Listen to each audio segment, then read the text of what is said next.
guys. This is really, really tasty. I think this is my favorite spread. I could eat like a Viking every single day. You better get out your battle axe and shield, because today we're going back to 800 AD to recreate a Viking solstice feast, including a stew that has reindeer and venison in it, alongside a flatbread that's usually made with tree bark. Hey there, I'm Sohla el-waylly, and this is Ancient Recipes with Sohla. In each episode, we take a dish you may recognize and attempt to recreate one of the oldest versions of it to ever exist. So it's a little cooking, a little history, and a whole lot of me. What's not to love?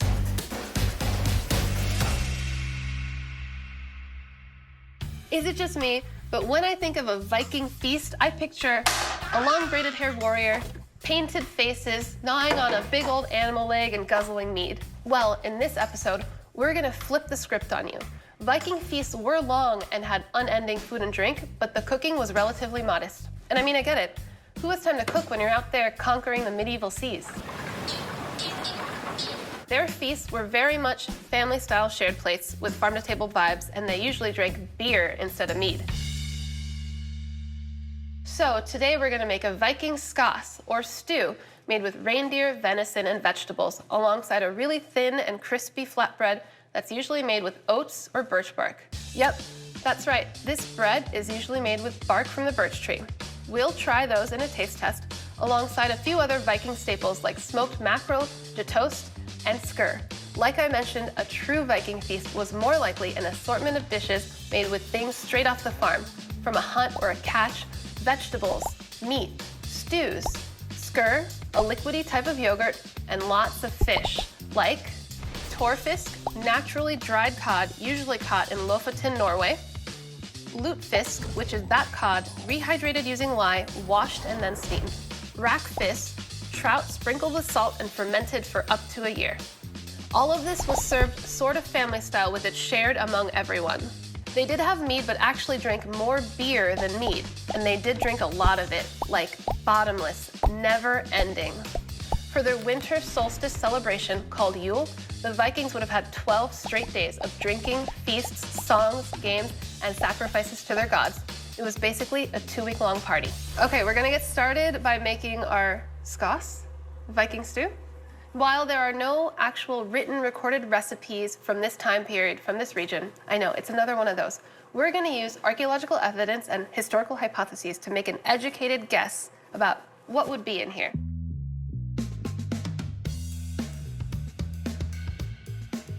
So I'm gonna start by adding some reindeer and venison to the pot. Now, they would have used like big bone-in chunks.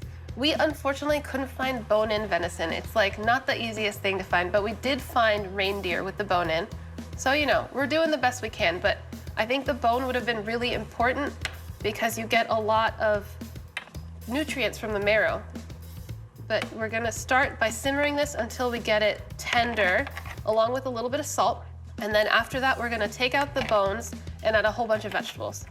Archaeological evidence has found that Vikings used to cook their meat either roasting on a spit or smoking on a plank, but it turns out their preferred method was actually boiling it in a stew. This was discovered by examining the residue left on the inner rim of the pot, where the fat would float up during boiling, and that's why we decided to go for a stew like this. All right, so our meat has been simmering for a bit, and I think it's as tender as it's gonna be. It's been over 2 hours. So I'm gonna scoop out the meat and then remove the bones, and we're gonna put the meat right back in there and add a whole bunch of veggies. Some of the bones are just falling right off, so that's a good sign. Simmering the meat like bone-in gives you so much more flavor and body and nutrition. And like, you know, if you don't like the bones, just pull them off, no big deal, like what we're doing. Okay, so I've got it all out. And now, let's see how the deboning goes. Let's see how tender we got these reindeers. Yeah, not so bad, not so bad. It's not like as succulent as like a short rib, but I think we're looking good here. I'm gonna cut off the bones and put them aside. Vikings would use stews as a way to stretch meat. They'd keep the same pot rolling and then just top it off with meat, veggies, adjust the seasoning, I mean, that sounds really good. It's like they have a heritage broth going. I've heard of some places actually doing that even today. I'd love to try that broth. Like, I wonder if they have a pot of stew that's been going for generations. How like delicious would that be? And if it just keeps rolling, if it's always on the fire, it's not gonna go bad. Now, because we're using reindeer and venison, this smells a little bit more gamey than beef. Like, there's a hint of funk. But I'm into that, you know? I think it's like one of those things, we've just gotten really used to grass-fed cow, but it's a pretty new thing. No, we've gotten really used to corn-fed cow, but that's a really new thing. Now all the meat is going right back into the pot. So continue simmering, and we're gonna add some veggies. We've got some parsnips, carrots, cabbage, and ramsons. These are all vegetables that the Vikings would have farmed. Ramsons are a type of wild green onion, so it's pretty similar to a chive or a scallion. And we're gonna all go into the pot together. It's gonna cook and get really nice and tender. Parsnips going in. I really like parsnips. People don't use them enough. So far, this stew sounds like it's gonna be delicious. I mean, it's just a bunch of veggies and meat simmered together, healthy, wholesome. Now, we're gonna let that cook until it gets really nice and tender. And I'm also gonna add mustard seed, dill seed, and fennel. These are all herbs that were believed to be used by the Vikings at this time. All right, wow. All right, so while this simmers together, I'm gonna get started on my flatbread. Now we get to make our pine bark bread, minus the pine bark. Okay, so they would have made this with pine bark or oats, but I am allergic to pine bark. I know this because I worked somewhere where we made a lot of things with bark. Fancy restaurants do weird things. I found out the hard way. So we're gonna use rolled oats, and they also would have used oats. So we're close. Maybe one of these days we'll have a guest in and I can try and make it with the pine bark, and then they can taste it for me. And it wasn't actually the hard outer bark, it was the inner green tender part that kind of is covered in sap, and then they would grind that into a flour. But today I've got some rolled oats. I'm gonna add a little bit of kosher salt, and I'm gonna mix this all together with our rye flour, and we're gonna add a little bit of water to bring it together into a dough. Today, some versions use instant yeast, but we're going ancient, as usual. Now, this recipe has its roots in a pine bark bread that's made by the Sami people, who are an indigenous tribe in Scandinavia. The Sami people of northern Sweden have eaten this pine bark bread for ages and continue to eat it today. Their territory spanned through Sweden, Norway, Finland, and even Russia, and they were around long before the Vikings. So I want to bring this together into like a kind of stiff dough, because we're going to roll it out. If it's really wet, I don't think we're going to be able to roll it out nice and thin and transfer it to the baking sheet. Now, rye flour is a little different from like regular wheat flour. We're not going to get like a really bouncy, glutinous dough. So I think it actually is going to be perfect for rolling into thin crackers. You know when you make a dough with wheat flour, it gets like a little bit like tough, you know, like, oh, and it doesn't want to stretch out. So I think we're going to pretty easily be able to roll this thin and flat. So I think the coolest thing about these flatbreads is the shape. We're gonna roll it into this big, wide circle. It's gonna be super flat, and then there's actually a hole in the middle, and what they do is they stack up the crackers on a dowel. So you have this like cracker tree almost. I bet you could decorate with ornaments. Just a stack of crackers. It's really nice. I think it makes it for convenient snacking. You know, walk by the dowel, grab a cracker, move on with your day. I'm gonna spin. You know, you gotta make the bowl work for you. We don't need to rest it. It's not proofing or anything like that. We can go right into rolling these crackers. So it's actually like a pretty nice, quick, and easy bread. We've made so many different kinds of breads on this show. And I'm not complaining in any way. But let us know if there's any breads we missed. What kind of bread do you want to see me make next? We're so close, look at that. It's really coming together. But you can see, even with all that kneading, we don't really have that bouncy, stretchy kind of thing that you get with regular old wheat flour.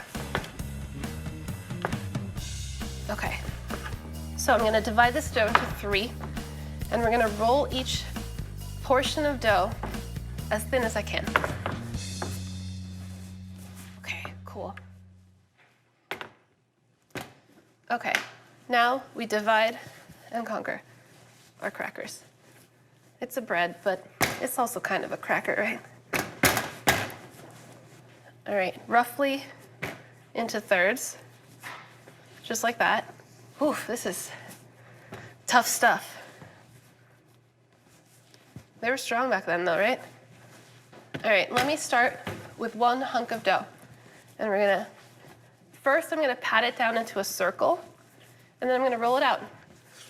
I really wonder what the texture would be like if we were using the birch bark. That place where I worked at, I didn't make any bark bread. I made bark ice, bark soda, bark dashi. It got weird. Bark tweels. I bet it was like a bark tweel. This is kind of like a tweel. A tweel is a very thin, like, cracker type situation. So kind of like, I feel like the key to rolling something out and getting relatively smooth edges is kind of starting out with it. I kind of make sure I'm doing this every time I roll out tart dough, pie dough. Just tighten those edges, and it'll minimize the cracks.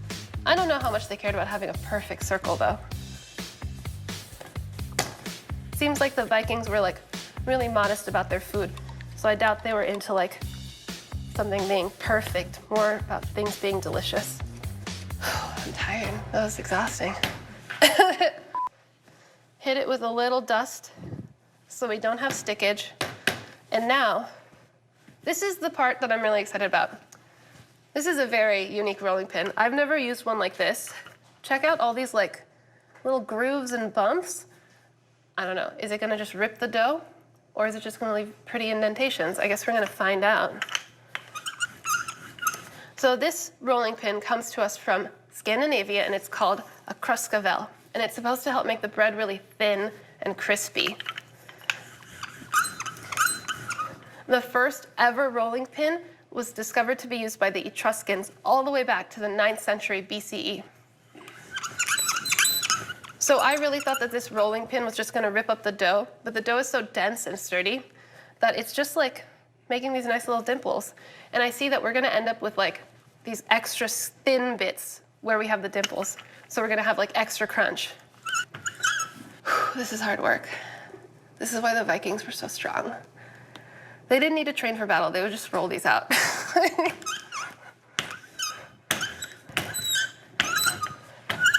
Now I'm gonna carve out a little hole in the middle, and this is where they would put the dowel to stack these guys up. So pine bark flour was actually used by the Finnish people during the famines in the 1690s and the 1860s, and it's said to have saved a lot of people from starvation. I'm gonna carve out my little hole, bloop. Now I'm gonna transfer this to a pan to bake, brush with a little bit butter, sprinkle with some salt. So this dough is really, really, really sturdy. Like really sturdy. I can just pick it up, no big deal. Flop it down, it can handle it. Now we're gonna make it tasty. Best part, little butter, little salt. And we're gonna bake this until it's nice and crisp. These little divots have another extra special bonus, and they're like holding on to the little droplets of butter. I'm into this rolling pin. We've become close very quickly. In the Middle Ages, a poor Viking would have eaten better than an English peasant. They made sure to have meat or fish every day. The meat ranged from pork to beef to mutton and even horses.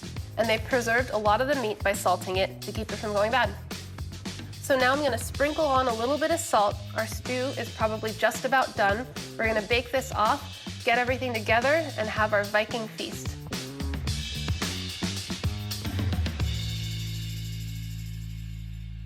Here we have our Viking feast. This is our stew that we cooked with the carrots, the parsnips, the venison, the reindeer, and then here's our bread, which I think looks pretty cool.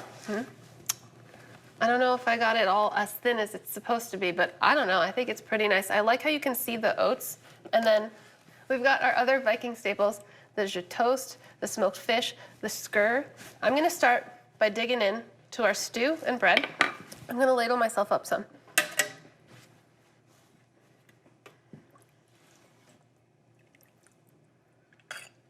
I mean, it looks really nice. It's a really clear broth.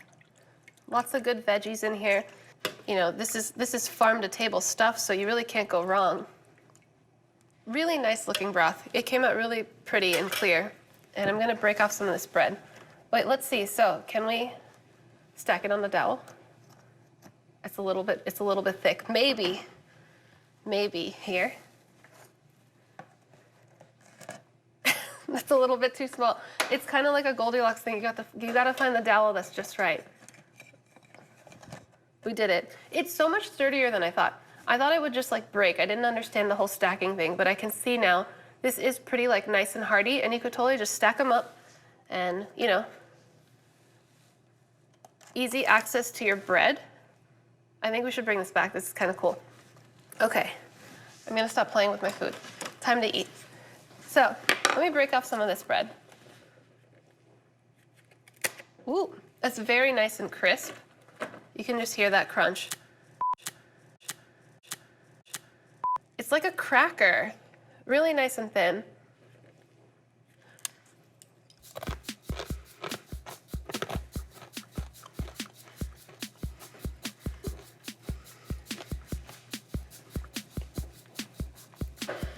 This is a really good use of rye flour, which can make a bread really dense, but here we get to really enjoy the nutty flavor of the rye, and it's just like, it's a really nice, crisp, savory cracker. This is actually really tasty, and if they package this up, I would eat this all the time.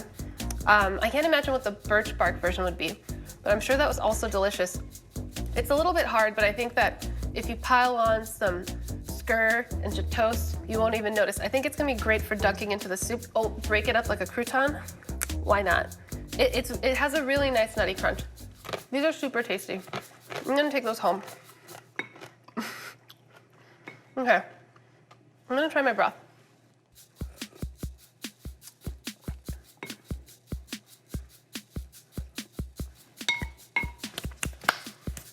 I mean, the broth is delicious. It's just a really clean bone broth. I can taste all the earthy vegetables in there. I'm gonna try the meat. So the meat really struggled to get tender.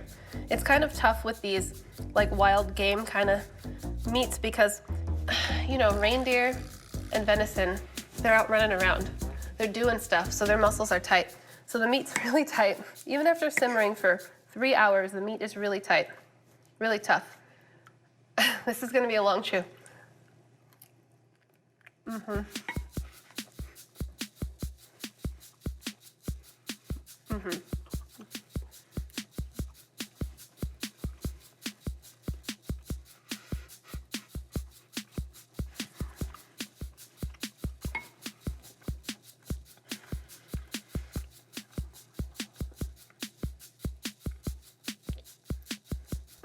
The best part of this is definitely the broth. The meat is really tough, and venison has this tendency of getting really gamey, so it's a little bit tough and it's a little bit gamey, but the broth has like really nice body. It's really savory, really flavorful. I guess let me get in here and try a parsnip. I love parsnips, but people don't make them enough. I'm gonna get a little parsnip, a little cabbage, a little bit of those ramsons.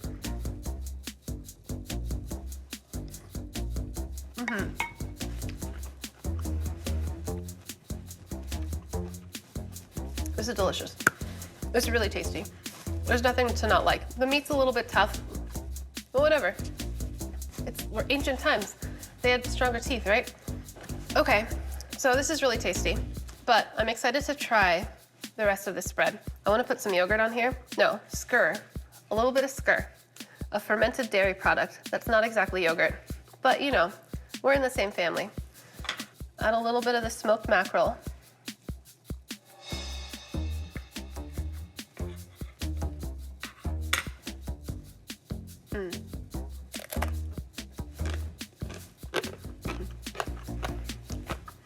I can eat this all day. This is so good. The skir is really mild. It doesn't have the same kind of punch you in the face tang of yogurt or buttermilk, but it's a little bit more chill than that. It feels really creamy and like light in a different way. Like Greek strained yogurt almost like overwhelms you with that protein, kind of sits on your palate. It's really nice, it's really creamy, kind of like sour cream. The smoked mackerel is delicious. I mean, we eat this now still. I love it. I love these oily fish. They really take well to the smoke. The smoke like cuts all that richness of the fish together.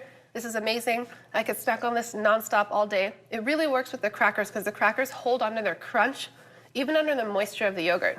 Okay, now the jus toast. What's interesting is that doesn't it look like it's in a package, but it's not. This is just what it looks like. Now this is cool. It looks a lot like dulce de leche, more than cheese. It almost looks like a caramel.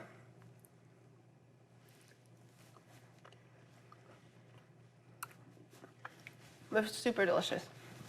Really butterscotchy, melts in your mouth, really creamy. It kind of toes the line between sweet and savory. It's so, so good. I want to take all these leftovers home. Guys, this is really, really tasty. I think this is my favorite spread. I could eat like a Viking every single day. This meal definitely makes me feel like ready and strong for a Viking raid.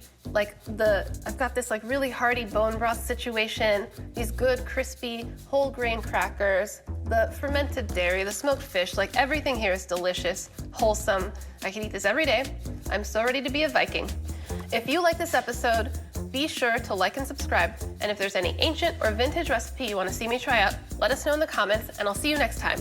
Now I'm gonna get back to my Viking feast.